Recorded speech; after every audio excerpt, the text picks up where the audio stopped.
Zee 24 तास एक पाऊल पुढे।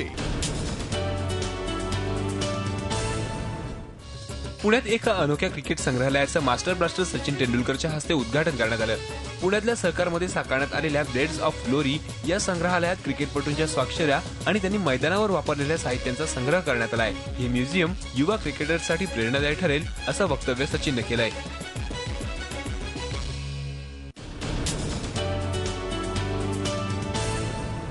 सचिन तेंडुलकर आगामी 3 वर्षांमध्ये जगभरातील 6 शहरांचा दौरा करणार आहे। फिडेलिस वर्ल्ड सेलिब्रेशन अंतर्गत सचिन हा दौरा करणार असून सचिनचा पहिलाच दौरा हा दुबई या शहरात असेल। दुबईमध्ये 9 जून रोजी सचिन आपल्या करिअरबाबत चर्चा करणार असून तो आपल्या क्रिकेटच्या काही वस्तूंचा लिलाव देखील करणार आहे। या लिलावातून मिळणारी रक्कम तो सामाजिक कार्यासाठी देणार आहे।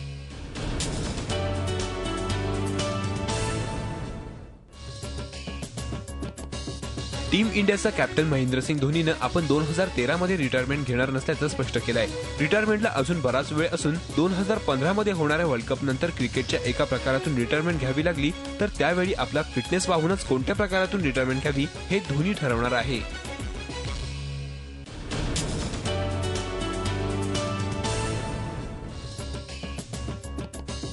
शानदार बॅटिंगच्या जोरावर किंग्स 11 पंजाबनं बंगळुरूच्या रॉयल चॅलेंजर्सवर 4 विकेट्सनं विजय मिळवला। टॉस जिंकून पंजाबनं प्रथम बॉलिंगचा निर्णय घेतला। बंगळुरूने पंजाबपुढे 169 धावांचं आव्हान ठेवलं होतं, मात्र तुफान बॅटिंगच्या जोरावर पंजाबनं हे आव्हान अगदी सहजरित्या पूर्ण केलं।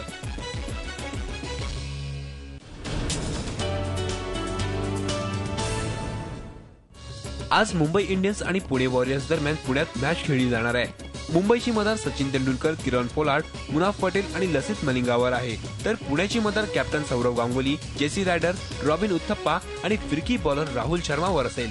दरम्यान याआधी वानखेडेवर झालेल्या मॅचमध्ये पुणे वॉरियर्सने मुंबई इंडियन्सला पराभूत केलं होतं।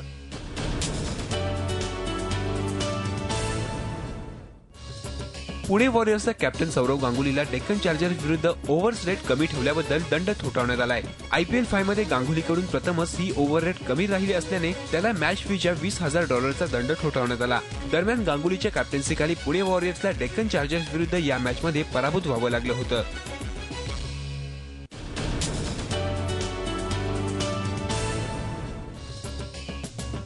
IPL वर सट्टा लावण्यापायी एकाला जीव गमवावा लागलाय। कोल्हापूर जवळच्या गांधीनगरमध्ये सुनील नागदेव यानं खासगी सावकारांकडून कर्ज घेऊन IPL वर सट्टा लावला, परंतु सट्टा हरल्यानं पप्पू सुंदरानी आणि मनू ठक्करानी या सावकारांनी पैसा परत मिळवण्यासाठी तगादा लावल्यानं सुनील नागदेवनं रेल्वेखाली आत्महत्या केली।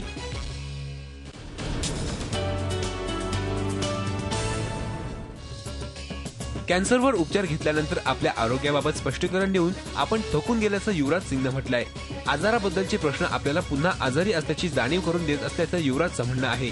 दरम्यान कॅन्सरवर अमेरिकेत उपचार घेतल्यानंतर 2 महिन्यांनी युवराज भारतात परतलाय।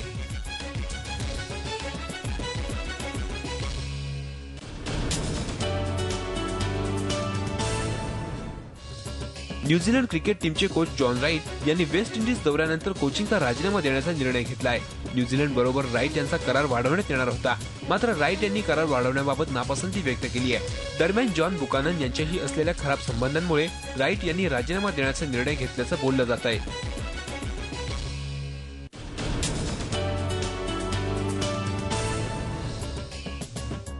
भारताची टेनिस स्टार सानिया मिर्झा आणि तिची जोडीदार एनास्टेसिया रोडिनोवा यांनी इस्रायल ओपनच्या फायनलमध्ये धडक मारली आहे। झी 24 तास एक पाऊल पुढे।